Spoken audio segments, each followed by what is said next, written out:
Zërat e mesnatës në Radio Tirana 1. Zërat e mesnatës. Çdo mbrëmje.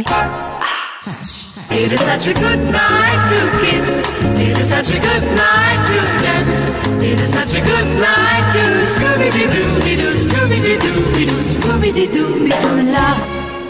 Unë kam kënaqësinë të kem për herë të parë në trenin e zërave të mesnatës, kur them një artist i jashtëzakonshëm e kam sepse këngëtar, aktor, regjisor, skenarist, të gjitha i bën. Kam kënaqësinë të kem Leonard Bombaj, mirëmbrëma dhe mirë se ke ardhur. Faleminderit Jeri, gjithkohës tani isha duke përjetuar çdo fjalë tënde, muzikën që kishe në sfond. Sinqerisht nuk është vetëm një ftesë e mrekullueshme kjo që më bën, por kjo është një terapi fantastike mesnate, ku jo vetëm unë jam i privilegjuar, por besoj edhe të gjithë ata që po na ndjekin tani, uroj, shpresoj, besoj fort që do të kemi një bisedim fantastik. Domethënë më duket sigur në këtë universin e natës, bashkë me ty tani ne jemi kështu si një flatër e bardhë, një re e butë, që fluturojmë dhe jemi gati të rrëfejmë të gjitha gjërat jashtë shpirtit. Atëherë, do ta nisim me një gjë që është duke ndodhur dhe që po them është në nisje, në rrugën ka hedhur hapët e para dhe ka punë për të bërë, por është një film, do ta quaj unë, që i dedikohet dhe jo vetëm por regjisorit, dramaturgut dhe diplomatit Plum Kulla me titull Lejlekët nuk vijnë më. Dhe me sa di unë i ke marrë disa motive nga tregimi me të njëjtin titull të Plumbit. Por më trego pak si lindi një herë si ide për të bërë një film të tillë. Dëshira për të bërë film mua më është kthyer më vonë, më kthye profesion, më kthye një udhëtim që unë vajta në Kanada, studiova për këtë gjë, pastaj bëra filmin tim të parë me radio televizionin shqiptar, por më vonë fillova dal nga dal ta kisha këtë lloj ëndër të fshehur brenda vetes time. Mendoj që sa i përket këtij filmi në këtë moment, un kam përshtypjen që më është dashur fshehur azi, dhe këtë do doja ta kthej edhe një mesazh të tjerët që miq të dashur, nëse keni në një ëndër të fshehur që ju godet brenda, mos ju fshihni asaj, sepse ajo s'ka për t'ju lënë rehat gjithë jetën. Kështu që bëni atë që po bëj dhe unë, të paktën që më hëngër të mortja mos se çfarë po bëj në këtë çast. Më lejoni t'ju them të gjithëve, më keni domethënë sa më thotë ieri një regjisor me atributet e saj, unë jam dhe një fëmijë i cili rrëfej çdo gjë siç dëshironi dhe siç edhe unë dua që të rrëfej veten time. Filmi është një tmerr i bukur artistik që po ndodh në karrierën time. Më besoni, gjëja e parë që kam bërë është kam futur në sfidë financiare komplet familjen time. Është momenti kur unë i kam thënë çdo lloj oferte, çdo lloj punësimi nuk dua t'ia di, dua të vdes qoftë edhe me këtë. Kështu që ky film ka një gjë që më ka shtyrë ieri fort fare. U bë disa vite që unë kam gjetur si thua tabanin e motivit, ose është ajo që themin edhe pseja e fortë. Kush është pseja që ti do të bësh një gjë? Dhe në këtë rast, në këtë film që jam tani, pseja e fortë është i përket të tërëve, i përfshin të gjithë, i përfaqëson të gjithë shqiptarët dhe çdo kush që do të jetë përballë kësaj, qoftë në ekran kinemaje, jam shumë i bindur që do të jetë i përmbushur. Pra, nuk është ambicia e një njeriu. Tu bëhet fjalë për një film i cili do të ketë brenda deri në 500 aktorë, ku 60 janë kryesorët dhe të tjerët pastaj janë figurantë dhe episodik. Shumë. Tjetra është 80 vjet brenda në film. Pra, po të shikosh ka koordinata shumë të mëdha, qoftë në gjerësi kohe, qoftë në thellësi. Tjetra është një film nga ato që unë kam adhuruar dhe këto kanë qenë në një farë mënyrë edhe filmat që kam mbledhur në jetën time. Ka herë të qeshura, ka herë lot, ka edhe herë të qeshura me lot. Pra filmi ndonjëherë është edhe thriller, është edhe për të qeshur, ndonjëherë bëhet edhe muzikal dhe mendoj që unë kam rënë në këtë gjë dhe nuk besoj që me modesti më të madhe mund të them, jam ai që pa një dritës të vogël që ra në cepin e fshatit atje mbi Kodër, ja futa vrapit, e gjeta dhe po i them të gjithëve, e i mblidhuni ta bëjmë zjarr dhe të ndriçojmë të gjithë të gjithë këtë krahin këtej. Pra, nuk është një film që bën dot Leonardo, është një film që kërkon bashkëpunim të jashtëzakonshëm. Dhe do ndalemi pak gjatë këtu sepse për herë të parë po ndryshon pak rregullat e lojës, po e quaj kështu, sepse ndodh zakonisht që do flasim hapur, siç flasim gjithmonë. Kur bëhet një projekt për një film, takohen disa persona të caktuar, shkohet te disa institucione përkatës, shpeshherë mund të hasësh në refuzim, shpeshherë ndonjëherë ndodh edhe e kundërta. Ti i ke ndryshuar komplet rregullat e kësaj loje dhe mua kjo më bëri shumë kurioztare, që po sjell një gjë ndryshe, totalisht, jo vetëm tek dashuria që ke ti për të bërë pikërisht këtë film, për këto arsye dhe për tjera që do t'i flasim, por edhe mënyra se si e ke menduar për të përfshirë njerëzit e tjerë që të jenë bashkëpunëtorët e tu. Ti quaj bashkëpunëtorët e tu? Bashkëudhëtarët e tu. Pse e bëre këtë gjë? E bëra sepse unë kam dëshirë shumë që t'i referohem një gjë që më ka ndodhur përpara 5 vjetësh, dhe ajo është kthyer tashmë një trampolin që unë mbi të njëjtën po kërcej. Përpara 5 vjetësh unë kisha shumë dëshirë të bëja një rekord botëror Guinness në Shqipëri, në bulevardin e Tiranës. Dhe ja dole. Dhe ieri ajo që njerëzit miq të dashur, ju që na dëgjoni tani, ju konsideroj të gjithë kushurinj. Më besoni, me thellësinë e shpirtit të them, jeni kushurinjtë e mi sepse thellë të gjithë ngjajmë. Atëherë, ajo që ndodhi atëherë kur bëra atë rekord Guinness, ishte pikërisht fillimi, këtë do doja që t'ja ndaja me këta kushurinj që po na dëgjojnë. Të gjithë në sytë të tërve, kur i tregoja që unë dua të bëj një rekord Guinness në bulevardin e Tiranës me 2017 fëmijë në të njëjtin çast të mbanin ritëm dhe të bënin një duet me duart e tyre, me kupa, me tokën që po braktiset në përgjithësi, pra unë doja të bëj një duet që neve e duam këtë vend. Të gjithë titullarët që takoja thoshin çuni mirë, po je gjynaf. Sa keq, sa gjynaf. Dhe çuditërisht arriti dhe u bë ajo gjë, dhe ajo u bë rekord. Ka qenë 2017, apo dhe ishte 2017 fëmijë, të cilët u pasua pastaj nga 8000 fëmijë tjerë. Të largohemi një nga kjo gjë që ekziston brenda potencialit, brenda shpirtit të këtij kombi, mua më ka bërë tashmë që unë jam kthyer si të bëj një krahasim të vogël. Daskal Todrin e keni parasysh ke filmi që u vra dhe ngeli Tunxhi? Po. Dhe unë jam ai Tunxhi, po prapë që po shtyj kalin, që brenda ka gërma, të bëjmë fjalë dhe këtë fjalë ti kthem art. Pra jam një nga Tunxhët, që kështu po konsideroj veten. Pra, kam një besim të jashtëzakonshëm që brenda ne kemi një ngjarje fantastike.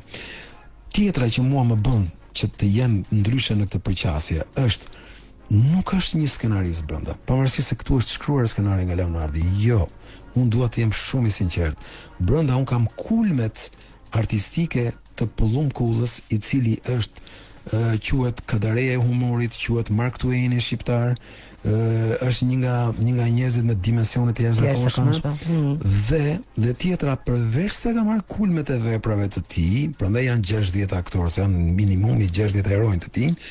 Ajo që unë i kam bërë një grask vetë Pullumkullës është që unë kam përgjuar shumë jetën e tij private dhe unë mora vesh edhe jeta e tij është një film më vete. Dhe në këtë film është edhe ky që ecën paralelisht me personazhet e veta. Ai vetë u befasua, nuk e dinte këtë gjë, po unë me që kam studiuar pak andej si punë Daskal Todrit në Montreal, në Kanada, dhe kam mësuar ca sekrete. Kjo pra më bën që të besoj që kjo vlen shumë si histori. Pra nuk është një histori që përket Leonard Bombet. Kjo është një histori që përket shumë njerëzve. Tjetra, më duhet të them edhe një përqasje që këtë nuk do ta ndaloj së thoni deri në ditën e fundit kur të arrijmë në atë bregun, ke parasysh kur ka përcet bregu i ëndrës dhe kur del matan dhe do thuash dola më në fund. Ajo që unë do të them ja dola është një mik. Është një person i cili e kam amanet për ti këtë film që po nis. Ky është një poet i dashur të dashur audienca që quhet Petri të Ruka, një poet i jashtëzakonshëm të cilin neve sot nuk e kemi, por mbaj mend që në një takim, në një tavolinë kemi qenë bashkëpunëtor dhe më tha Nard Bombay, a e ke parasysh se çfarë personazhi kemi përpara vetes ton Pullumkullën, që ky thot nuk është njeri, ky është dimension dhe ky është institucion shumë i madh. Dhe ky është ai që na e ka bërë vapën socialiste më të freskët me humorin e vet. Dhe neve thot i detyrohemi sa ky të jetë gjallë t'i bëjmë një vepër. Dhe miq të dashur, sot Petriti që mua ma futi, ma vendosi këtë, ma instaloj këtë amanet, nuk e kemi gjallë. Dhe unë do doja shumë dhe më është kthyer në një motiv shumë të madh sa ta kemi pëllumbin, neve të bëjmë një film të tillë pra me këta legjendat gjalla që kemi mes nesh. Se shpesh ne ja themi njëri tjetrit, është bërë kështu e rrugës kjo, ku je legjend, por legjendat e vërteta faktikisht janë këta lloj emrash që ne po flasim. Dhe më pëlqen shumë që ke zgjedhur pikërisht këtë moment edhe të gjithë këtë që the, sepse zakonisht ndodh që kur nuk janë më këto lloj legjendash, fillojnë edhe harohen për fat keq, që puna e tyre, mundi, sakrifica, arti apo çfarë do lloj gjëje tjetër, se ndoshta nuk janë vetëm nga fusha e artit, humbasin tek një brez që nuk i njohin më, që nuk kanë mundësinë, dhe mua më vjen mirë e para që merr pikërisht edhe e vlerëson tjetrin dhe sa është gjallë, se ka nevojë njeriu, mendoj, jo vetëm të vlerësohet vepra apo puna e tij kur nuk është më në këtë jetë, por është shumë e rëndësishme që të vlerësohet sa është në jetë, që të marrë dhe personi në fjalë një lloj kënaqësie ndryshe. Fiks, kjo është, madje unë do doja edhe të argëtonim çik audiencën me pakës humor, nga edhe duke prezantuar ata që nuk e njohin Plumbkullën. Unë kam thënë vetë një herë në një bisedë që njeriu më i famshëm në Shqipëri është ai që sapo vdiq. Domethënë, ai që sapo vdiq ka famë më të madhe, por Plumbkulla e ka çuar në një dimension shumë më të madh dhe ka thënë në veprën e vet, këtu të mbulojnë një herë, pastaj të zbulojnë 700 herë. dhe u bashkuan pikërisht këto dy thënjet dhe e vërteta e madhe, sa komike aq edhe dramatike është pikërisht kjo gjë që ti e artikulove ieri, që këtu neve njerëzit duhet sa të jenë të gjallë. Dhe unë kam bërë një rrugtim vetë, se edhe kam jetuar disa vjet përtej oqeanit dhe kam parë atje një moment saktuar ka qenë kur kinemaja amerikane, se kur po studioja po zbulonim një çik sekretet e kinemas amerikane. Ata po zëvendësonin gradualisht, madje ndodhi në disa vite, dhe po flas 2001, 2003. Po zëvendësonin superheronjt me heronjt të gjallë. Dhe po them emrat: Erin Brockovich, 2001 rëmbeu Oscar. 2002, një vit më mbrapa. Çfarë rastësi ishte kjo? Po me pyetje vetes. Nuk ishte rastësi. Atëherë Beautiful Mind, John Nash mori Oscar dhe ishte njeriu që kishte marrë Nobel. Atëherë kjo gjë tregonte se si këta njerëz që janë heronjë të gjallë, legjenda të gjalla, eslin me hapat e tyre të gjallë përballë turtrokitjeve të gjalla të njerëzve. Dhe kjo është ajo vlerësim që neve duhet ta transportojmë dhe duhet ta bëjmë në Shqipëri. Kjo është ajo gjë që unë është kthyer motiv. Prandaj dhe ky miku im Petrit Ruka, të cilin sot nuk e kemi, e kishte një dëshirë shumë të fortë dhe thoshte Nardi do ta bëjmë. Si ka mundësi unë ta lë këtë ëndër kur ky është një poet i jashtëzakonshëm që si përket vetëm Nard Bombës, si ka mundësi që unë të tërhiqem? Kështu që ja thash dhe Mustafa Nanos para ca ditësh, i thash Mustafa, kjo për mua tani është si një lodër, thash, që fëmia ka në dorë, thash unë, dhe nuk ka burr nëna që ja merr. Në bukur. Tani, ti ke menduar që pjesë të filmit, po them, të jenë të gjithë.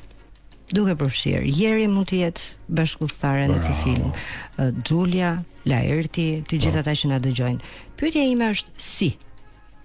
Atëherë, në film janë 3 epoka. Filmi është ndërtuar në 3 akte. Më lejoni të ndaj dhe një sekret tjetër, ata që duan të bëhen, qoftë siç janë futur në këtë mes që duan të shkruajnë, minimumi që mund sugjeroj është një film, një libër bestseller që quhet Save the Cat. Aty unë mësova se si ta ndërtoja menun e urisë së audiencës. Aty zbulova edhe Tarantino e shumë regjisor botror, aty kanë formuar urinë e audiencës. Dhe unë nëpërmjet kësaj zbulova se si mund ta bëja skenarin jo si Leonardi dikurshëm apo si shumë njerëz që janë me pasion, por në bazë rregullave të lojës që bën një kinema industri. Atëherë, filmi është me 3 akte. Ka aktin e parë që quhet janë vitet 40 lufta. Akti i dytë është vitet 70 dhe akti i tretë janë vitet e demokracisë. Në film ka personazhe pafund, por një gjë që mua më pëlqen, ja po them për shkak një moment, se po shikoj tani edhe në ekran ku sapo pash Elton Dedën.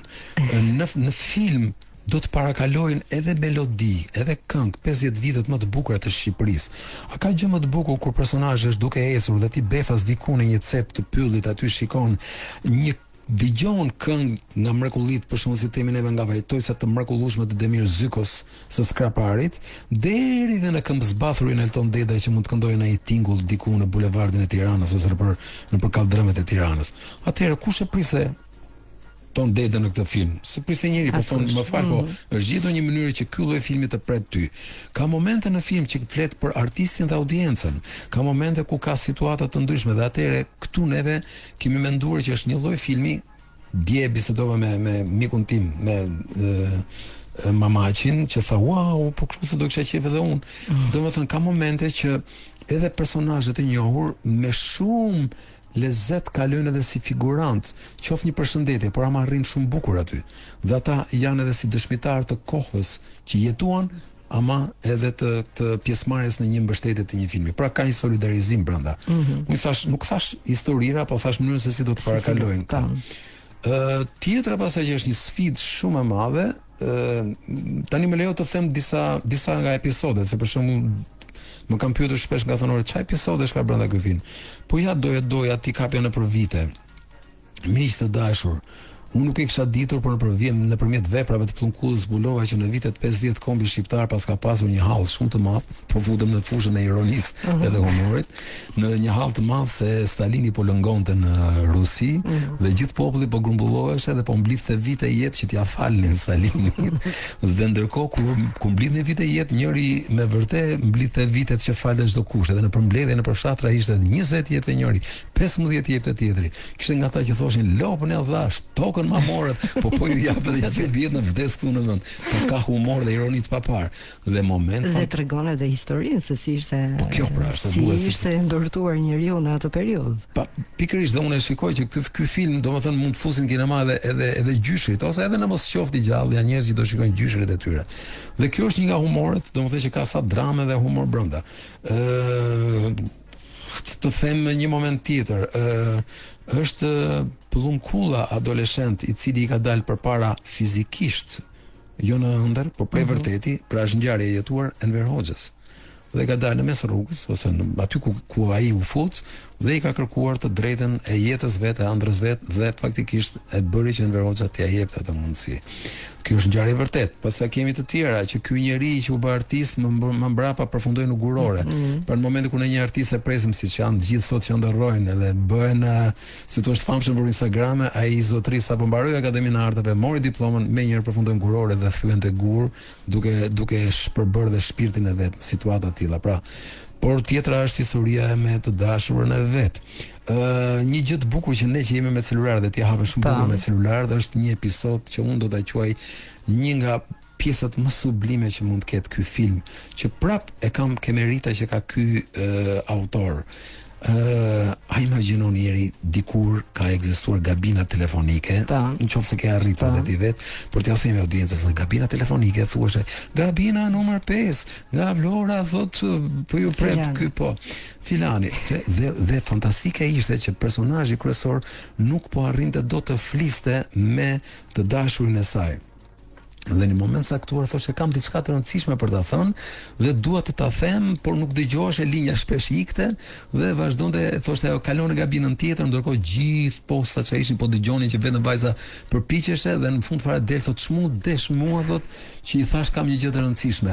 Dhe kur po ikte nuk e lëshonin këto të postës, centralistët thoshin kush ishte? Ai zotëria ndihmatan nuk po ikën nga telefoni se thot nuk kam dëgjuar një gjë të rëndësishme. Dhe bukur është se unë po tregoj diçka nga kjo dhe duhet që në këtë mbrëmje mbase mund ta ndajmë këtë gjë me audiencën. Një nga gjërat më të bukura I thonë çka ke të rëndësishme me vajza ai s'po ikën nga telefoni. I thuaj sa që më ka marr malli vetëm kaq. Dhe tani e bukura është që kjo nuk flet, po ikën del për vete dhe centralistët nga një qytet në qytetin tjetër transportonin pikërisht të gjëra rëndësishme duke thënë njëra tjetrës më ka marr malli. Pra kjo është një mesazh I jashtëzakonshëm. Këto janë gjëra që janë në jetën e Plumkullës, por ama janë edhe pak a shumë edhe të si thua të prindërve të gjyshërve tanë. Mrekullia pastaj ka një nga kapriçot më të mëdha që unë dua të kem në film është përpara se ta them kapriçon, uroj që pullumkullën e vërtet ti të ketë shëndet të plot, sepse ai thotë ore, më duket se do të më vrasësh ti mua, thotë, kështu siç po flet, thotë ti do të më helmosh mua që filmi jot ketë sukses, se humori i tij ka përcjellë kështu limite. Pra pse thash këtë gjë? Sepse kam shumë dëshirë që në momentin e fundit të filmit pullumkulla të jetë i vërtetë. Dhe i vërtetë ai të performoj. Nuk është se është aktrim, po një gjë që i ka ndodhur në jetën e vet që është sa për të qeshur aq shumë edhe të bën të mendohesh edhe të përlodhesh. Kështu që pak a shumë këto janë gjërat. Me lejonin të ndaj me audiencën një 2 episode të tjera. Prandaj me këtë dua të them që nuk është filmi në Ardit, është filmi i Shqipërisë, është në trupin e Shqipërisë. Siç ishte Rekoli. I jashtëzakonshëm. Po pra, dhe unë prandaj them që unë nuk e di, unë jam i lumtur që u shkruajt një herë, si edhe po në vdeksha, domethënë s'ka që do ta bëj dikush. Dhe episod fantastik. A ka gjë më të bukur që fshihet në jetën e shqiptarit? Mëngjeseve një mësues rrihet rregullisht çdo ditë nga policët dhe mbas ditëve atyre policëve ju mëson shkrim e këndim. Tjetra, edhe e fundit po mbyll me këtë, ku një personazh thot në film, thot, unë këtë doja të transmetoja edhe audiencës, po doni le ta bëni edhe postim në Facebook se kjo është merita e pullumkullës që nga ato vite që ka shkruar dhe sot ato mund ta çosh edhe në TikTok. A e dini të dashur miq që ne shqiptarët sa herë që u lërim shqip të huajt na kuptojnë çdo fjalë. Shumë bukur. Ka s'kam çfarë të them për filmin, vetëm mund të tregoj se çfarë jam duke më trego pak në cilin hap je. Okej, atëre. Dhe çfarë do të bësh më pas? Atëre për të bërë një përgjegjësi shumë të madhe ose për të qelluar me grusht veten time është që gjithë ky skenari mrekullueshëm tashmë do të shkoj me disa para që po mbledhin, do i shkoj edhe ekspertëve botëror, të cilët do të na e bëjnë që të jetë i zhdërvjellës si një film europian për audiencë botërore. Iku kjo. Tjetra është një film kushton jo pak, kushton shumë shtrenjtë. Aq më tepër një film i tillë i cili duket sikur ka brenda 2 filma e gjysmë. Absolutisht që neve do të trokasim në dyert e qendrave kombëtare që merren me kinematografin. Sigurisht që do kërkojmë edhe sponsora, sepse përderisa jepet pjesa e rëndësishme e teknologjisë e gjërave, ne do t'i kërkojmë mbështetjen e tyre. Sigurisht që do të kërkojmë një media partner si RTS-ja, që ka një potencial të jashtëzakonshëm, dhe nëse të gjitha këto grumbullohen, se kam lënë qëllimisht një pjesë të parë, në të gjitha këto grumbullohen, automatikisht producentët e huaj vinë vetë sepse thonë, prit se që nga një film që pas ka buxhet, që nga ndihmuar. Dhe unë atëherë kalova më një herë tek faza e parë. Me që ieri unë kam jetuar në Kanada disa vjet, atje mora vesh se si komunitetet tashmë janë hedhur online, janë bërë virtual. Atëherë një gjë që mua më pëlqeu shumë, thash, çfarë mrekullie. Sikur thash në fillim fare, përpara se të mbledhin buxhetet e shtetit, të mbledhim audiencën ku të investoj sa mundet. Dhe çfarë ndodhi? Zbulova prezencën e një platforme botërore e cila është lider në botë, siç njohin gjithë njerëzit GoFundMe për njerëzit e smur. Kjo është Indiegogo, e cila bashkon, madje me emrin që po them tani unë po ndaj një konfidencë me njerëzit sepse nuk është vetëm për artist. Kjo Indiegogo, kjo platformë botërore bashkon artist, bashkon inxhinier, arkitekt, piktor, të gjithë i bashkon në audiencën që së bashku të sjellin idetë e tyre. Dhe gjëja më e bukur që unë vura re ishte që thoshte, miq të dashur, ju do të bëni për shembull film. Atëherë, ti do t'i thuash, mjafton ti sikur $10 t'i japësh nëpërmjet kartave që japin njerëzit, ti do t'i çosh një certifikat thank you. Por ama kur ai shikoi filmin thotë më fal, po aty brenda të filmit është një $10 shihim.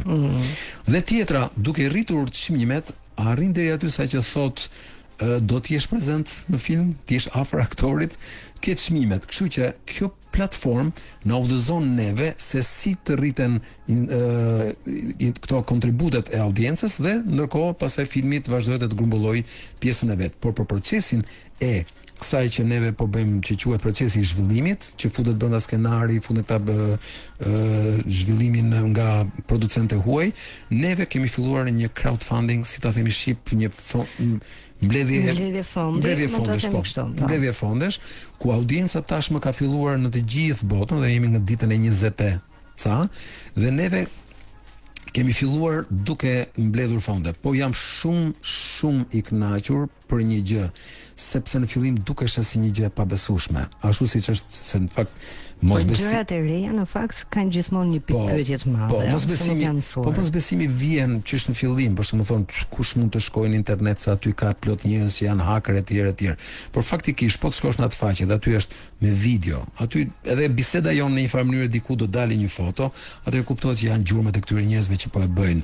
Dhe audienca nuk është gjë tjetër veç se është quhet një aksionere e filmit. Dhe unë një gjë që do doja në këtë tren të zërave të natës, do doja të shoh edhe trenin e këtij filmi që brenda të kishte edhe audiencën me vete, që ta prekin filmin me dorë dhe thon, në atë film në një pjesë të saj kemi investuar edhe neve.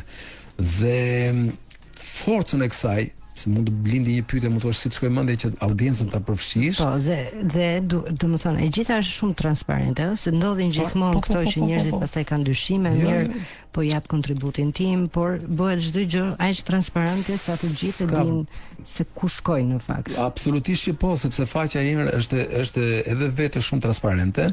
E dyta, çdo gjë që vjen neve jemi të detyruar ta kemi transparente se ku po shkon, te kush.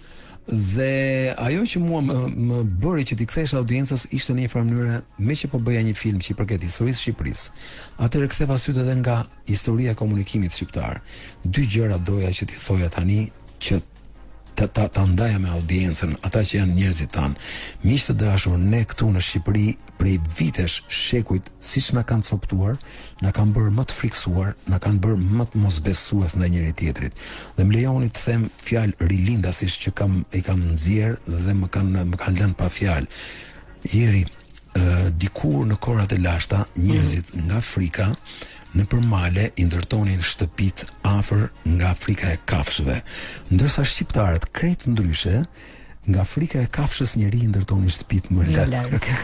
Dhe pikërisht kjo gjë e thënë nga rilindasit transportohet duke treguar që pasiguria, mosbesimi është shumë i madh. Dhe tjetra që mund të themi është, jemi pikërisht në atë kohë kur neve, audienca, njerëzit që na dëgjojnë, ore në fillim fare së pari një herë mos mbështesi fare, le të dëgjoj. A e ka vërtet ky person këtë lloj synimi? E dyta, mbasi fillon dëgjimi, vjen besimi. Dhe mbasi beson, ai fillon komunikon duke kontribuar. Minimumi ta bëj share. Maksimumi le të filloj të hedhë një monedhë, sa bukur thoshte një nga audienca. Atë të uruar raki sikur mos ta pim një ditë, tha, dhe t'ja hedhim tha këtij filmi tha. Kaq pra. Dhe slogani që na është kthyer tek neve e gjithë është pikërisht kjo. Ashtu siç na entuziazmon bashkim ose themi investimi i guximshëm i dikujt, po ashtu neve na gëzon njësoj ky fakt. Mira shqiptar dhe sadopak mbledhin kaq shumë. Dhe duke mbledhur kaq shumë, duke bërë këtë komunikim me njëri tjetrin, ajo që mund thuhet është kjo: kur jemi të bashkuar, e pamundura bëhet e mundur. Kur jemi të ndarë, e mundura bëhet e pamundur. Prandaj miq dhe Leonardi tani në emër të tërë kësaj skuadre të madhe që s'janë pak, ku janë gati 500 veta, ku shumë prej tyre akoma nuk e din, po bën këtë thirrje, siç kemi bërë rekordin Guinness, edhe unë këtë do doja ta quaja jo vetëm një film, por edhe një rekord i audiencës. Jam e bindur që doja dalësh. Edhe nëse vonohet, do ta vazhdoj. Me shpirt uroj që po, sepse dhe e ke përmendur 2 herë rekordin Guinness, por ishte një gjë e jashtëzakonshme. Kështu që ti je njëri që punon, lufton për gjëra që do, dhe jam e bindur që edhe këtë herë do të shkojnë gjërat siç duhet. Faleminderoj. Tani, do ndalemi pak me këtë trenin tim edhe në disa gjëra, se ne bashkë mund të rrim me orë të tëra, ke një jetë artistike aq të pasur dhe je aq i veçantë, dhe që nuk e bër kompromise siç mund të bëjë një pjesë e mirë e artistëve, ke qëndruar po ai që je. Por le ta provojmë me disa gjëra pikante, sepse një ditë të bukur, siç ne përdorim kohën tonë nëpër internet, duke kërkuar diçka në YouTube, hasa një gjë të jashtëzakonshme që më mbajti. Dhe është një show i parë, do të quaja, e gjithë familja së bashku, dhe gjëja e parë që pashun ishte me titullin A do të bëhet ky vend. Dhe unë në fakt e nisa me episodin 2, e kam nisur mbrapsht. Megjithatë, ishte një moment i mirë që të më tërhiqte, të më mbante që të shihja të 13 episodet, mos e gaboj, 13 ka qenë në fundit. Janë YouTube tani. Po. Por do dëgjojmë shumë pak një pjesë shumë të shkurtër dhe do kthehemi në studio për të folur pak për të.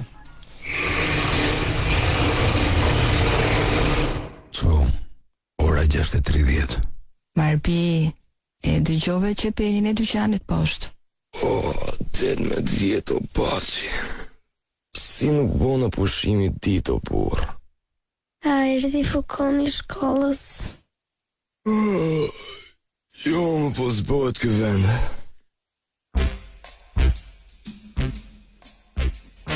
Qa ke qyqan, mojnë? Qa ke qyqan? Okej, nuk që ka ftohtë sot. Si mos është ftohtë, është 2 gradë jashtë, është ftohtë. Po komshia me një lekë këmish, po shikojmë shumë normal. Kështu që s'ka dalë për puna jo Nart. po, Është me pantofla çorape leshi. unë kështu vishem gjithmonë o burr. E mua ato.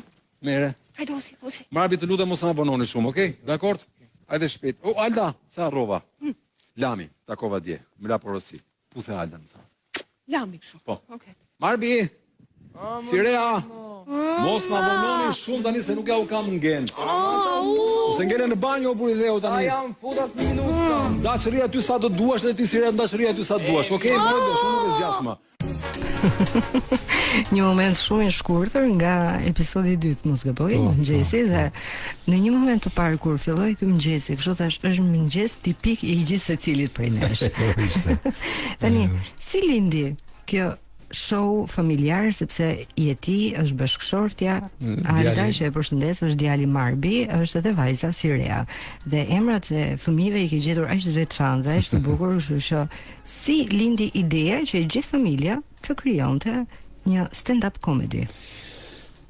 Ishte koha kur pandemia na vuri përballë njëri tjetrit, pra ishte ajo jetesa e izoluar dhe në moment saktuar kur po shikonim që dal nga dal po dilnim, un po shikoja, në fakt duhet më thënë njëherë ato dhimbjen e madhe që patën të gjithë artistët, pra ishim nga kategoritë që neve nuk patëm mbështetje fare nga shteti, as në një rrogë siç ishin ato rrogat e tjera dhe kur dëgjoj artistë që bënin thirrje kryeministit që thoshin dua të punoj me makinë etj, mund isha vetë pjesë e dhimbjes së këtyre gjërave. Po megjithatë, artisti ha ndonjëherë edhe mishin e vet, trupin e vet me ato gjëra që ushqehet, që janë dhimbja, janë pasioni, janë imagjinata vet. Dhe aty në këtë moment ne filluam duke menduar, duke bërë një show. Unë fakt po e bëja me veten time në një farë mënyrë.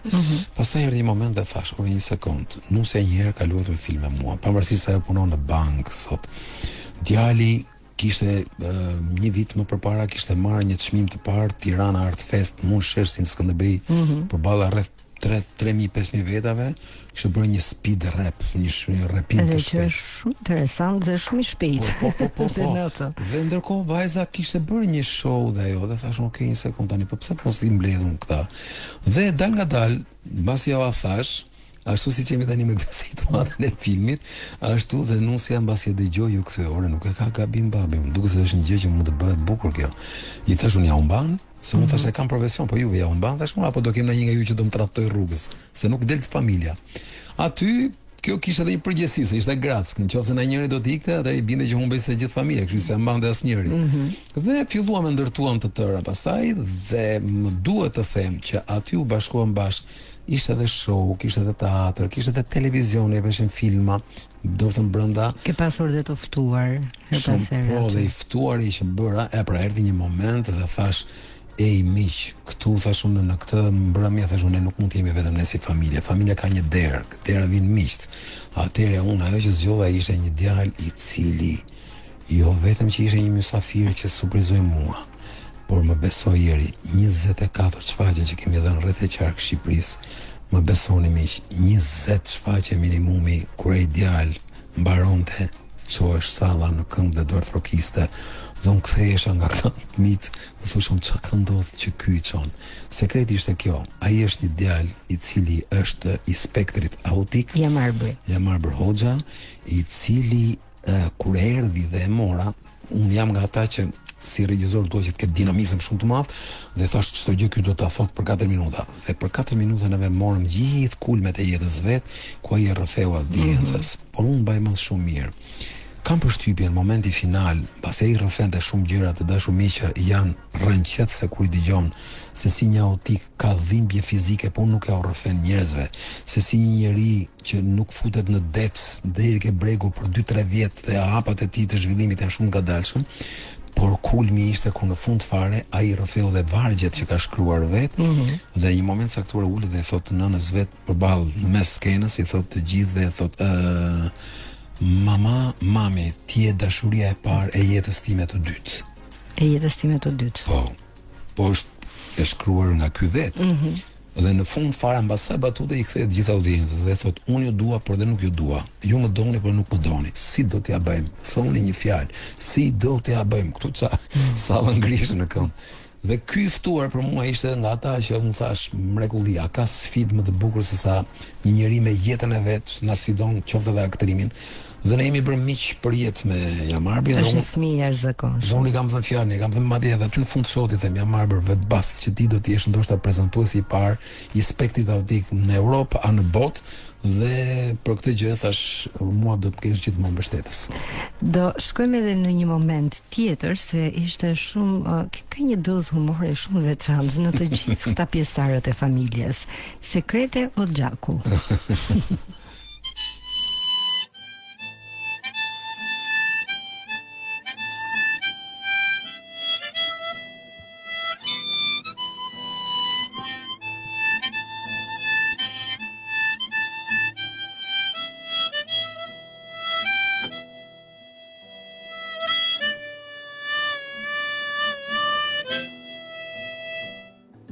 O mami, nga gjithë këto filma bardhëzi që tash, mu kujtua fotoja jote me Dajën kur ishit fëmijë, që ishte po pra bardhëzi. Po kështu keni jetuar ju atëherë?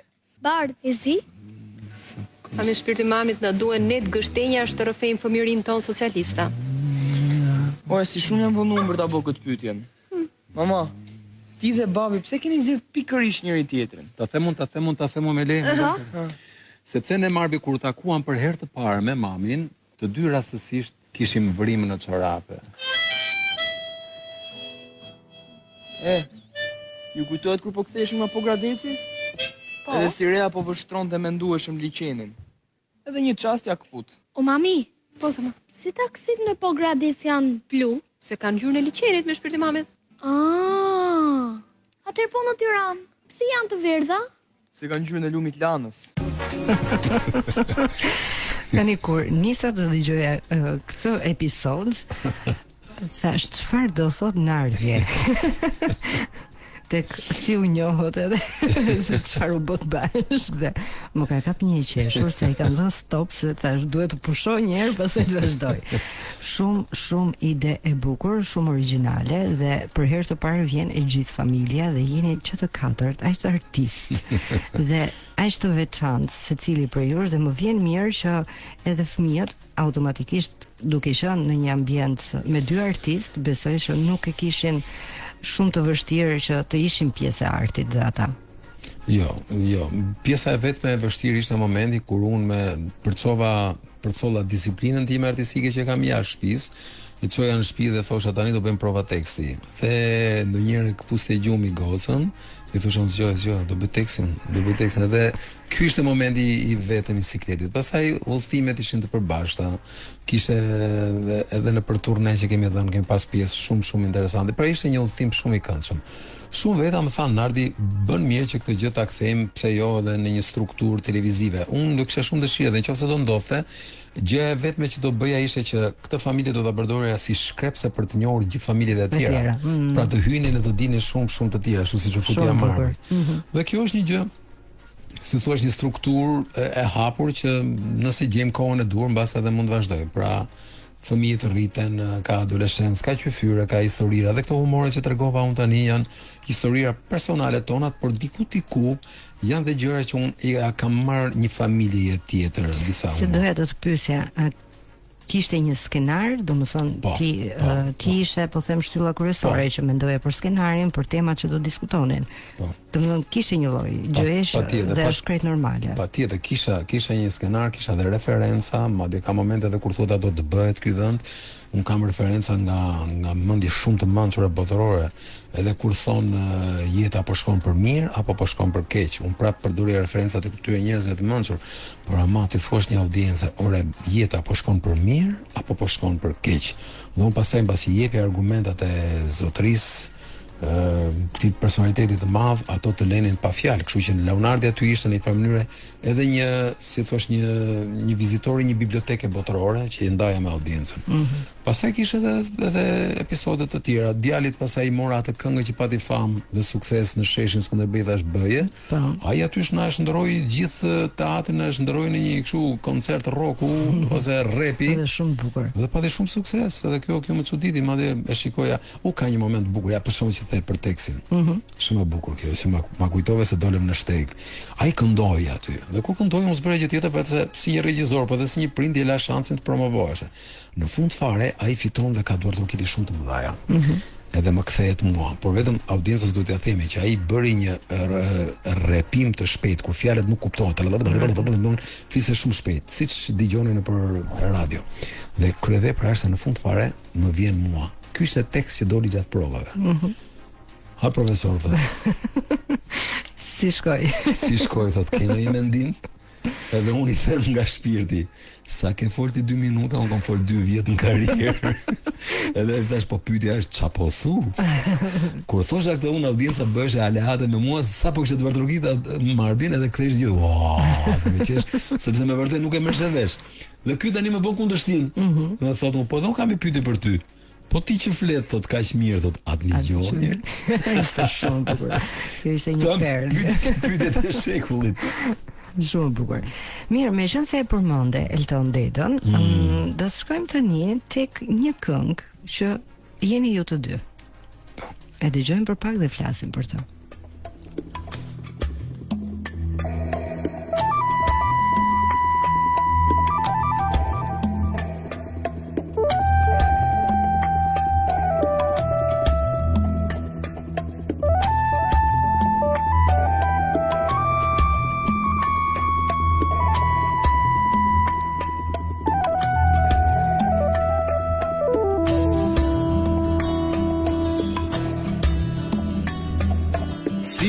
Sa kaloj rrugicën e vitit 70, një kaloj që myri ecën në kaldrën e shkret. Kroku ti i lodhur duket sigur thot, a doni zjarr, a doni dëngrot.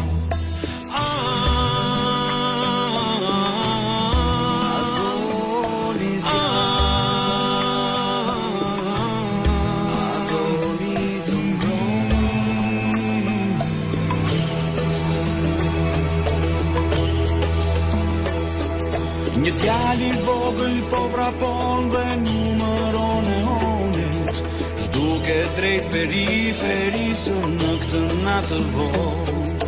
Atje është hoteli këngës me mosh 1000 vjet, natën kujtim dhe ditën siluet. Tomat jam përmbytur plot me tinguj edhe iso, një potron kon me zë njeriu.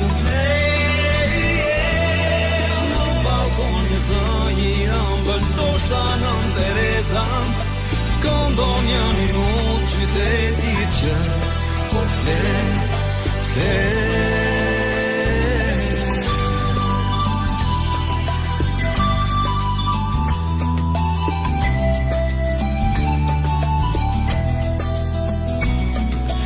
Vajze por sa dan nga banja, trupin lag me shi, flete grisu ka dares rëke në kënde mija. Sot e shi u pigon gjyr plus për kak, duke sjell muskun më shpejt e vitin 90.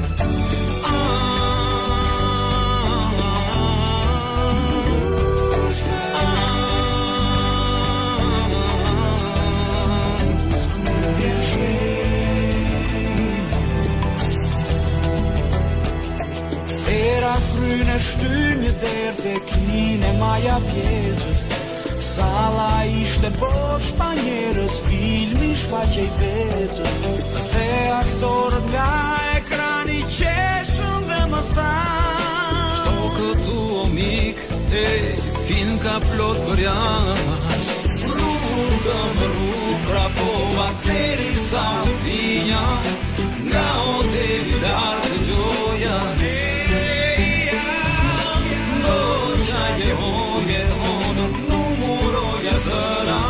Miliona psherët qima prisnin te hoteli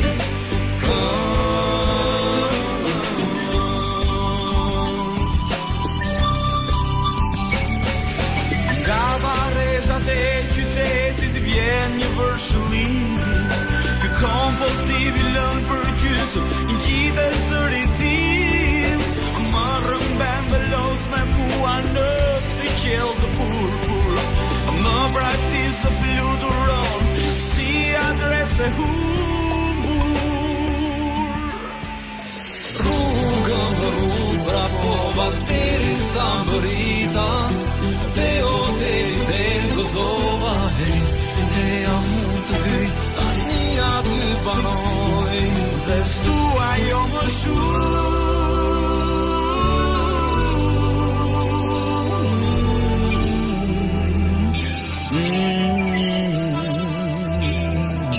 Njerëz plot vrapojnë në rrugë të viteve 2000. Në rrugicë të famiris karon një trit qetësi. Dhe hoteli këngës ka kaldrëmin partitur. Shkruan me dritat për jetë shmeni numër. Për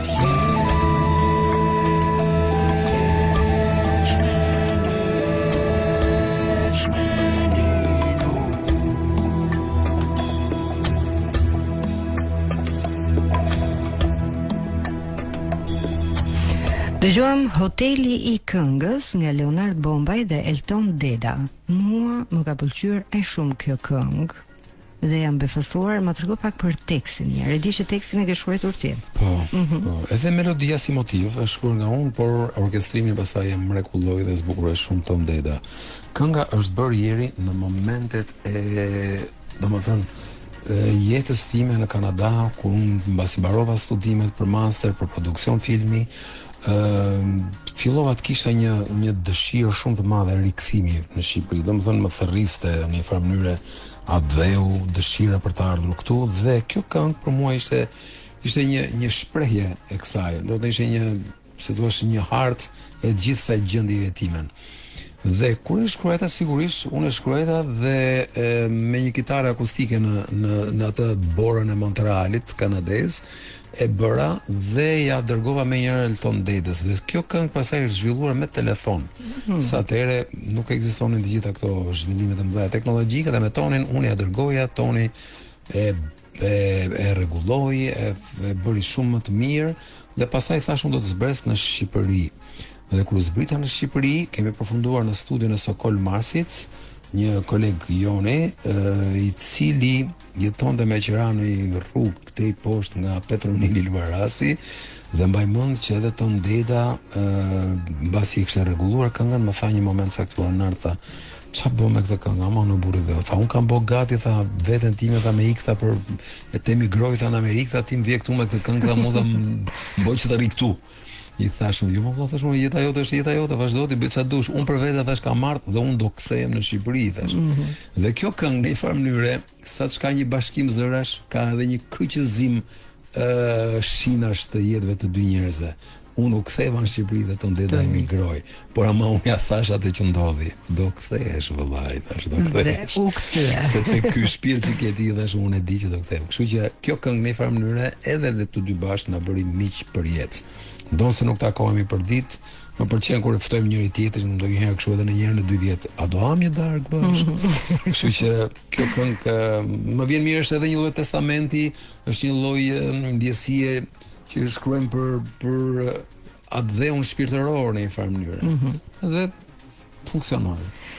Mirë, tani do të shkojmë diku tjetër.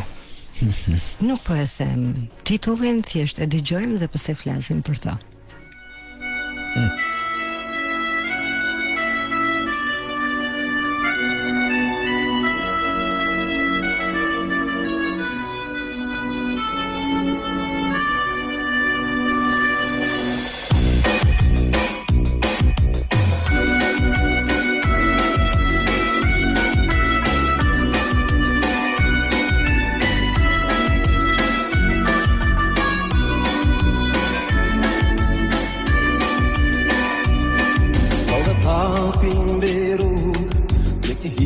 që nxiton, si fëmija I zgjas krah, pari të xixëllon.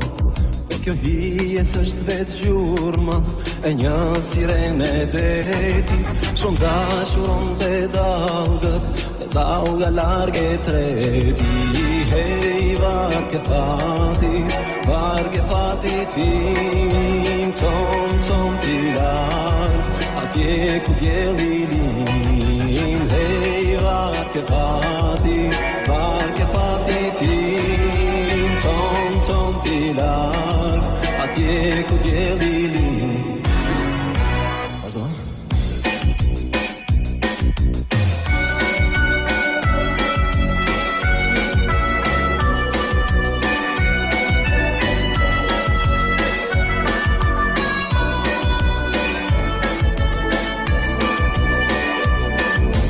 Bretërin e mallit, një nije prej me honi, nuk ndron mbi duar vajzash, me vela t'jem shtëllor.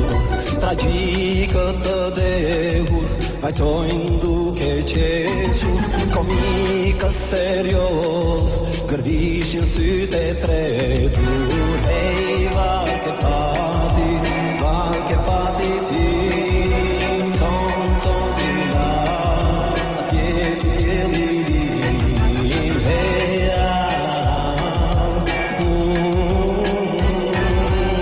tom t'i larg, atje ku dielli lin.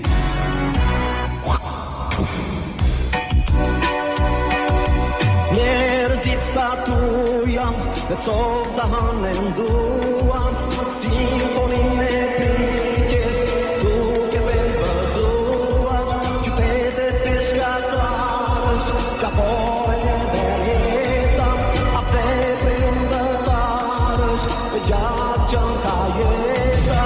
Hej, varke fati tim, tom t'i larg, atje ku dielli lin. Hej, varke fati tim, tom t'i larg, premton se do t'vi.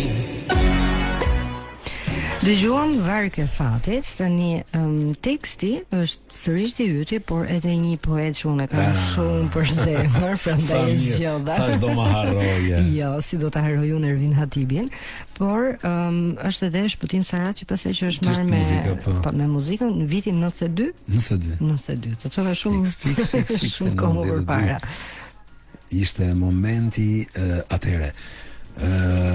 Kjo studio sot e meriton edhe mirënjohjen time, duke marrë zvarr moshën time kapricoze të atëhershme, për t'i thënë falenderoja sot pas kaq vjetësh, thellësisht të institucion, sepse tingujt të gjitha incizimet janë bërë këtu në këtë godinë, madje nuk e di mure për tej, dhe ka qenë shpëtim Saraçi që e ka dëgjuar që e bëri, por një gjë tjetër që ka qenë që e bënte shumë emocionuese këngën. Jeri ishte momenti kur përballë këtu ka qenë ambasada italiane. A imagjino që të dile një artist nga ekrani ku ti xhiroje dhe të shikoje me kurriz njerëz që luteshin të merrnin pasaporta, të merrnin viza për të ikur. A kupton çfarë dramë e madhe ishte për neve në atë moment? Domethënë dukesh sikur neve ishim, si thua, nuk donim t'ia dinim për këtë gjëra, por faktikisht gjithë kjo këngë ka brenda pikërisht atë emocion të atyre gjërave që neve seriozisht trupin a donte të iknim, por shpirtin në botë se donte të ikim. Madje edhe kushdo që lexon dhe edhe dëgjon këtë këngë, ajo është një gjë që ka qenë prezente. Së pari dua të bëj një herë përpara se dalë Ervini, dua të bëj një deklaratë një herë publike se po jepen gjëra që unë këndoj. Shpesh herë më thon. Po se këndon. Shpesh herë më thon madje magjistari Rudina tha para sa ditë, këngëtari Leonardo Lloj tash Rudina. Madje edhe po e deklaroj dhe audiencës, siç thash që jam një fëmijë shumë I sinqert sonte përballë jush, dua të them këtë gjë. Shpesh herë më thon këngëtar, miq të dashur, unë në veten time e përkthej veten kështu. Unë jam një zgabër njerëzore që jehoj tingujt që përplasën kë unë. Pra, se vinë mirë, se vinë stonuar, e rëndësishme është që unë jam një zgabër njerëzore. Pra imagjinoni një zgabër diku andej në plazhe që vjen në dalgët, bam, ajo jehon është nardi që bën këngën. Tani të shoj ke Ervin Hatibi. një privilegj jashtëzakonshëm që ai djalë është bashk poet me mua dhe unë jam shumë i nderuar sot e kësaj dite për këtë gjë. Ai është disa vjet më i ri se sa unë, por si e njofta unë Ervina Tipin, kjo është shumë e rëndësishme, sepse duhet bëj ca deklarata që janë personale të mia dhe do të mbaj përgjegjësinë edhe për te kësaj jete. Ervina Tipi, një moment isha në lushnje, nuk e di pse. Po e ke parasysh kur thonë ngjarje të mëdha ndonjëherë të trondisën dhe mbalmën dhe vendin ku je? E pra, unë kur kam lexuar librin e parë të Ervina Tipit, një djalë 13 vjeç, dhe isha në rrugën e lushnjes dhe po lexoja librin vargjet e tij, ngela. Më ka ngelur sa batuta të tjera, më ka ngelur sot e kësaj dite, për shembull, e lidha kohën me zinxhir që pas një kolone të lashtë që mos më ikte, që nga koha që lidha kohën ka kaluar shumë kohë. Më thash 13 vjeç e thot këtë gjë. Të lë pa frym. Dhe kjo ishte një nga gjërat, pastaj të tjera mrekullira që kishte brenda. Ç'a ndodhi? Unë me atë shpirtin tim sismologjik që më trondiste çdo gjë e bukur, pyeta ku erdhën në Tiranë. Ku jeton ky çuni? Në Tiranë. E ku ka shtëpinë? Ke rrugë Elbasanit. Dhe këtu ku jemi me godinën nuk e kemi larg, ne 200 metra larg. Edhe thash ku atje po do shkoj thash. Dhe shkoj në bie derës, një derë llamarine, gam gjithë zhurmë. Dhe veç ku më del një burr i gjatë, baba i Ervinit, Binoku, një burr i jashtëzakonshëm. Dhe i thash unë a është shtëpia e Ervinit? Po. Nuk do ta zgjas shumë, i thash dua të takoj Ervinin. Dhe ishte hera e parë që një fanc ndoshta në shtëpinë e tij vinte dhe donte me taku. Dhe më njëherë pas u takova me Ervinin, u bën shumë shok bashk, filluam ta kërkoja unë për bashkëpunime, por Ervini ishte një genial që kishte me vete edhe ndrojtjen publike. Nuk i pëlqente shumë publiciteti. Ervini nuk donte. Por ajo që unë dal nga dal po zbuloja në për letrat e tia të veta, të shkrimit e veta, madje më duket se nuk duhet jemi gabuar, po më duket se vargjet e para të tij thoshte shkruaja dhe bëja kryq në gabimet që nuk më pëlqenin. Dhe këto kryqe thot u bën thot kryqet e para të varreve të artit tim. Wow. 13 vjeç, 12 vjeç. Këto nuk e ka të publikuar, këto më po e them tani ekskluzive. Do të thënë jeri ta mbash. Edhe Ervini nëse do dëgjoj tani do thotë, po Nard, ku e ke dëgjuar këtë? Dhe pikërisht kjo jetesë më bëri që të bëheshim shumë miq bashk. E kam marrë zvarr, e kam futur në xhirime, e kam thënë do të xhirosh këtu. Dhe ke kënga Varke Fatit dhe po është fikse, është edhe Ervini aty që rri, është në rrugë. Dhe pastaj filluam të shkruanim, por më duhet ta ndaj me audiencën në një moment për t'i thënë. Aty është një strofësh e imja, një strofësh e Ervinit. Në një moment saktuar Ervini kur po shkruante në shtëpinë e vet, shfryu hallin e vet një moment, shko dhe më kthyo Nardi, thamu të lutem, thamu duhet them diçka. Unë nuk shkruaj dot kot më burr, thamu. Unë tha, më dhëm shumë, tha, dhe duhet më lërë, tha, të më dhëm bitë që ka ndaj vetëm, tha vetja, që ta shkruaj edhe këtë strofën tjetër. Aty pash me të vërtet një njeri që thash, ky vërtet gjën që shkruan e ka copza hiri të shpirtit. Dhe kjo më bëri që unë ta kisha, ta adhuroja. Por deklarata që thash që para që do ta kem përgjegjësi edhe për të jetës ime është kjo gjë. Unë jam shumë lexues i mirë i letërsisë shqiptare. Përveç se kësaj, jam edhe besoj që jam një njeri që e vej zemrën shumë në vargjet e atyre që lexoj dhe që më pëlqejnë. E pra ajo që unë më çuditi ke Ervini është kjo. Poeti Ervin si fëmijë më ka pëlqyer shumë më shumë se sa poeti fëmijë Kadare. Këtë dua ta them jo për të bërë krahasim, por për të thënë miq të dashur, ju që nuk e njihni Ervina Tipin, është një gjeni i cili rrugës na humbi për shumë arsye. Për shumë arsye, por ai sa herë që shkruan, sa herë që dërgon ai varg, më besoni, dëgjojeni sa i është zakonshëm. Jam dakord me ty. 15 vjeç Ervina Tipi ka arritur, ka marrë çmimin e parë europian, kur ai vet nuk ose ishte prezent. Dhe me vargjet e tij, thjesht ndiqni emrin Ervina Tipi dhe shikoni vargjet e tij, aty do shikoni Shqipërinë, do shikoni se si rrez zemra e një shqiptari, domethënë në mënyrë artistike. Përpara se të kaloj tek surpriza tjetër, se po shtektojmë bashkë në gjëra që janë të hershme, dua të lexoj një mesazh që thotë: "Përshëndetje Jeri, të falenderoj shumë që e ke marrë sonte në trenin ton Leonard Bombaj. Ai është një artist i plot, i gjithanshëm, shumë simpatik dhe i mençur. Më bën përshtypje modestia e tij dhe individualiteti. Ai nuk vesh kostume xixëlluese, nuk përdor makijazh tjetërsues, nuk përpiqet të bjerë në sy, por është artist i mbushur me art të bukur dhe me vlerë. I uroj që të vazhdoj rrugën e tij dhe të arrijë të realizoj projektet e tij, sepse kemi nevojë për artist të mirëfill si Leonardi. Respekte për artin e tij." Qofshe bekuar dhe e mira mos tu ndaft. Ky është kostumi që unë zhvesha dhe e dërgova me fjalë këty. Shumë të faleminderit. Dhe ne do të shkojmë tek viti 1994. Nëse mendoni se musical ka filluar të shfaqet në Shqipëri tani vonë, jo, e keni shumë gabim, por dëgjojmë këtë një herë.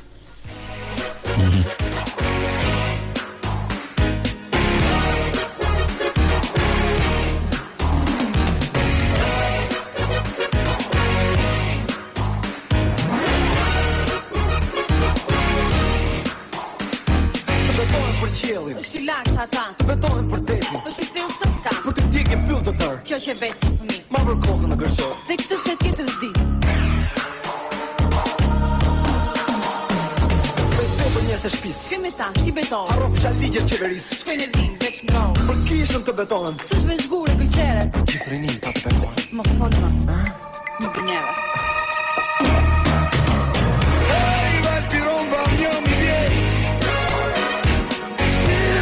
Skripe po në del Hala I e rotullohen Unë nuk di e është dita nalt Një qasto ka letë të ndale Prima të ndë veç Ta Ti më janë jo drejt shejtane Këtu ditë plota ti gjusane Ti më detë papirë në të fanë me banirë Bezin gjirë më zvaris, më shastis, më bezdis Ti më prishe gjumin, ti më mbjudhe në zullumin Ti më fute në bodrumin Me tu su roka do të Ndahemi për zot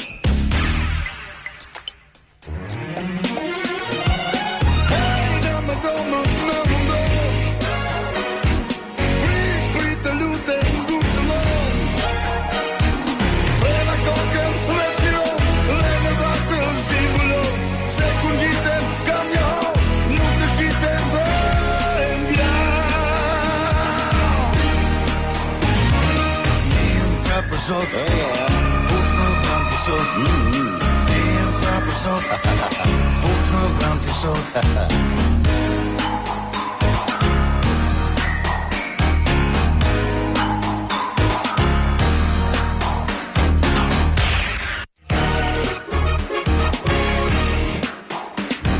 Unë hesht i vërtet Unë flet t'i gërhet Unë ha t'i Ramazan Unë spit t'i spraskazan Unë vrap t'i qalon Unë ngec t'i fluturon Unë kush t'i dëbor Unë dërras t'i këmbor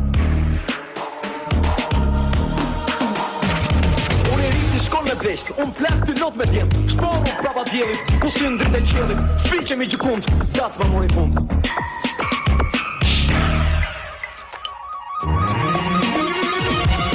Hey, back t'i romba një mi vjet Shpirë t'i për shkite por në del Hala I e rotullohen Unë nuk I e është dita nat Një qasto ka letë të ndale Prima të ndë veç ta Se ti lak është rrugë unë kam faj Se ti pull gjithë djetë pra pun faj Shtëpi nuk e për bulevard Ku 100 të duan 100 të shajnë Latësori plot dhe pastaj unë për ty duhet I qaj Me ojë Këng, poezi me lot Piktore gjithë jetës së me rap Po ti do fjallë, gazet me fjallë Shkurt, tekno rap, me shërë se zap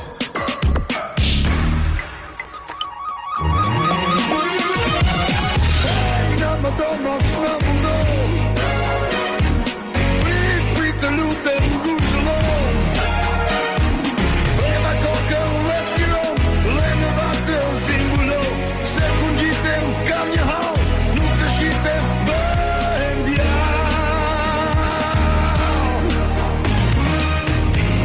për zot, bukën vram t'i sot Jem pra për zot, bukën vram t'i sot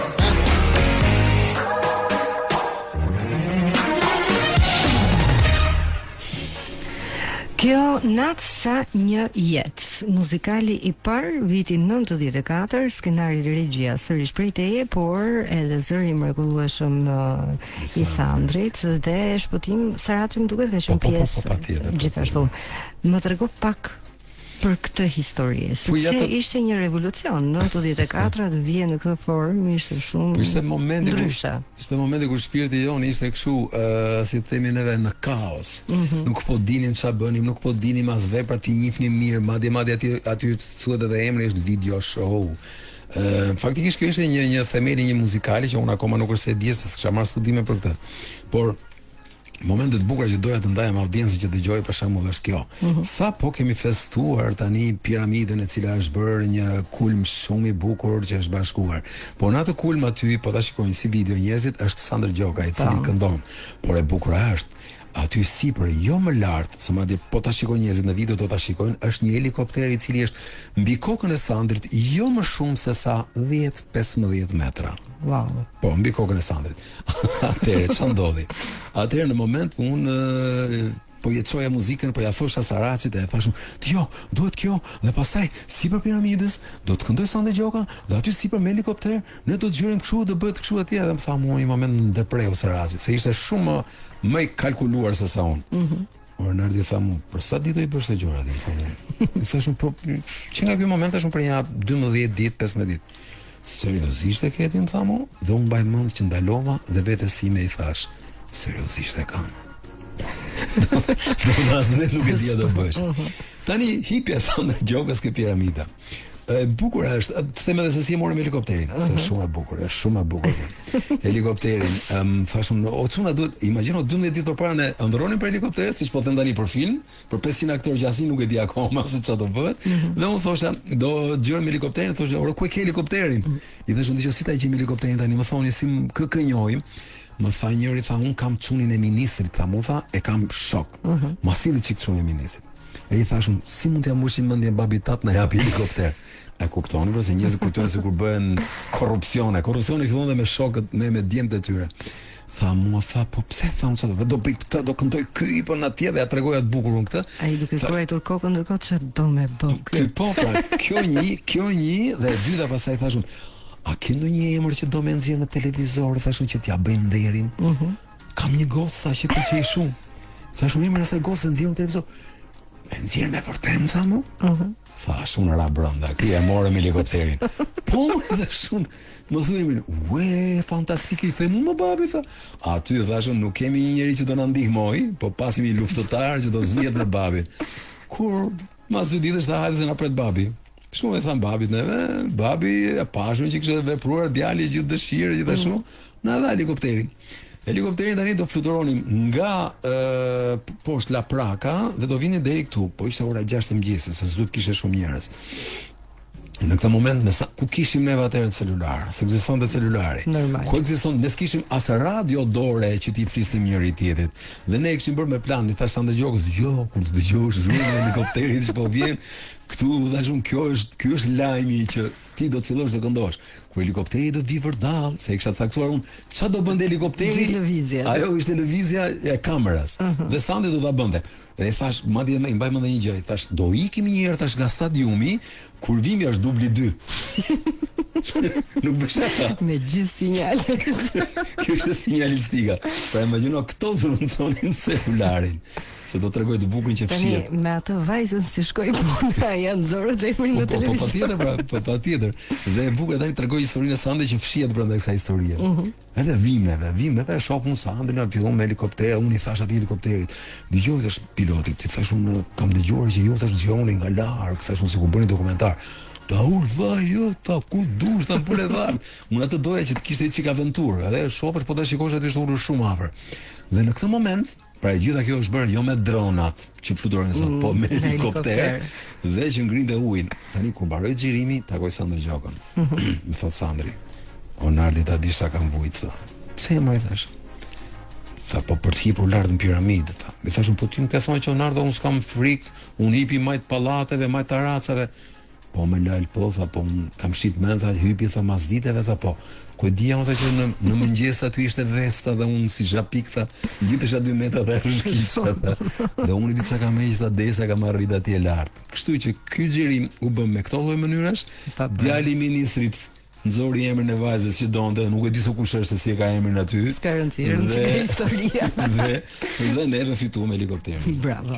Tani kam një tjetër mesazh nga një mik që na dëgjon për herë, Agroni nga Italia, që thotë mirë mbrëma, Jeri Agroni nga Italia, na e ktheve këtë mbrëmje në një fest me Leonard Bombaj. E kam ndjekur që në hapat e para, thotë që nuk është muzikant, thotë, por unë e njoh gjithmonë për një parodist perfekt që di ku godet me poezit. Suksese të mëtejshme e të tillë artist mos patrin kur vdekje. Falenderoj, falenderoj shumë, uroj gjithë të mirat aty ku je. Dhe ka fluturuar kjo koha në këtë trenin ton të zërave të mesnatës, por përpara se të them faleminderit që ishe, përmendim edhe një herë faqen që për filmin, të bërë të gjithë pjesë e këtij filmi. Të gjithë ata që u bashkuan tani vonë dhe ata që janë bashkuar që është në fillim, unë do doja t'i thoja sfidën e madhe në filmin që po bëjmë. Filmi titullohet Lelekët nuk vinë më, dhe sekreti të dashur miq është se i dedikohet të gjithë atyre artistëve, yjeve të gjallë që i kemi dhe po fluturojnë si lelek pa kthim, por që edhe nuk do të na përsëriten më. Ky është titulli i filmit, ndërsa sfida e madhe përveç këtij filmi që neve po bëjmë është edhe për herë të parë neve jemi instaluar, regjistruar në një faqe që quhet Indiegogo, dhe aty neve kemi bërë ftesë audiencës minimumi të bëj share atë faqe, atë platformë që ta shohin sa më shumë shqiptar, dhe minimumi tjetër kush mund të investojë qoftë edhe me $10, qoftë edhe sipas ofertave që jep faqja, sepse neve duam që këtë film ta kemi me vete edhe audiencën. Pra, kudo që të shkojmë të themi që ky film është bërë edhe me audiencën që ka prekur me dorë. Domethënë këtë film. Kështu që do ta vlerësoja shumë në emër të gjithë artistëve mbështetjen tuaj dhe do ta konsideroja një, nëse do të kishim një audiencë e cila do të investonte, unë do ta quaja Ministria e Solidaritetit. Sa bukur. Mirë, të të bëjtë një pyetje të fundit, nuk e di pse nuk dua të të lëshoj nga ky treni. Edhe pse dua të përshëndes Aldan që po na dëgjon dhe mos e ime bashkëtim që du fort. Du si kalamosi atëherë. Do doja shumë që një mbrëmje t'ju kisha të katërt. Edhe aty ndoshta të flasim pak edhe për historinë tuaj të dashurisë, si jeni njohur, por bashkë me fëmijët. Do doja të ishit të katër, si një familje, dhe pse jo, të bënim një ndoshta stand-up comedy këtu në trenin e zërave të mesnatës. Kënaqësi, jam i bindur që tani në këtë moment po e vizualizoj se çfarë ndodh aty në shtëpinë time, se po e dëgjojnë, se morë mesazhe. Alda je dakord? The mund tani nga mikrofoni. Ajo po mesazhin. Ajo po tund kokën, po. Dhe goca ime nuk diskutohet që është aventuriere njësoj si baba vet, thot po babi, dhe djali i mendueshëm thot po. Kështu që e ke besoj aprovimin edhe në një ditë patjetër që neve të vijmë. Me kënaqësi, por përpara se dua të të pyes një gjë. Nëse Nardi tani do të kishte përballë vetes Nardin 18 vjeçar. Çfarë do t'i thoshte? Nardin 18 vjeçar, nëse do ta kisha, do t'i thosha Leonard, pasionin tënd si një kalama ruaje, por bën mirë të kalkulosh se me pasionin tënd po fut në sakrificë dhe në aventurë të gjithë njerëzit që ke rreth e qark. Domethënë që ke bab, e mam, e motre që kam rreth e qark. Por sa i përket pasionit dhe ëndrës, unë besoj do ta përqafoja në ardhin, do thosha bravo të qoftë që ke rezistuar dhe bravo që ti nuk ke lëvizur nga vetja jote. Nëse çdo gjë do të kthehej dhe do të ishte në fillim, do të bëje diçka ndryshe? Kam përshtypjen që nuk do të bëja dot gjë tjetër. Kam përshtypjen dhe madje jam i bindur se që janë disa njerëz që ashtu siç janë bërë tani, nuk besoj se do të ishin po kaq, si thua, të dallueshëm, s'po e them të suksesshëm, në një profesion tjetër. Kam përshtypjen, unë ja po e çoj veten time përpara se të bëhesh artist. Isha njëri që njerëzit qeshnin me lot me mua. Edhe kur isha adoleshent, atëherë kur rinim në bulevardin e Tiranës, në ato trotuaret, njerëzit vetëm qeshnin, kishim gallata të tilla. Domethënë nuk besoj se unë do të isha në një njeri kaq shumë i suksesshëm në një gjë tjetër. Edhe ushtar po të mësonin prapë që fytyrë të bëhen oficerat. Domethënë, pjesë e brendshme e jote. Kam përshtypjen që janë disa njerëz që ose do kisha bërë ndoshta po të kisha studiuar muzikë, mbase mund të isha bërë edhe këngëtar profesionist. Do të kisha kënduar. Por në një gjë tjetër nuk besoj, sepse me këtë më nxorë një sekret. Babai im një moment saktuar donte të më bënte mekanik ose inxhinier. Vërtet? S'bënte vaki, fare s'ndodhte. Edhe pastaj më tha mua jo, si jeti nga kjo lëndë. Kështu që nuk besoj se do të isha ndryshe. Unë mendoj që sekreti im është pikërisht kjo gjë. Madje do t'ja transmetoja të gjithë miqve që i kam rreth e qark. Suksesi në këtë jetë të dashur miq është kreativiteti, plus disiplinë dhe plus një pasion fëmije. Pra po ti jesh fëmijë në atë disiplinën tënde, një kalama që beson fort atë që do, suksesi patjetër që është i realizuar. Qoftë si inxhinier, qoftë ku do duash ti. Në të gjithë fushat që preferon. Leonard Bombaj, shumë faleminderit që ishe në trenin e zërave të mesnatës. Po, je përgjigjen, lexo përgjigjen sa herë më nëse. Do ta lexoj live. Do mbarosh ti thot se do flem gjumë edhe qesh. Atë mesazhin ta ka dërguar Pullum Kulla, më duket dhe qesh. Ne na ke në xhep ti. Sa. Pra ishte dagorësia për të ardhur. Atëherë shumë shpejt të katër do të jeni në trenin e zërave të mesnatës dhe do të qëndrojmë deri në fund, kështu si sot. Rregull? Patjetër. Faleminderit shumë edhe shumë kënaqësi që të pata. Përqafime vokale e Jeri. Të përqafoj edhe unë. Faleminderit. Faleminderit Nerd.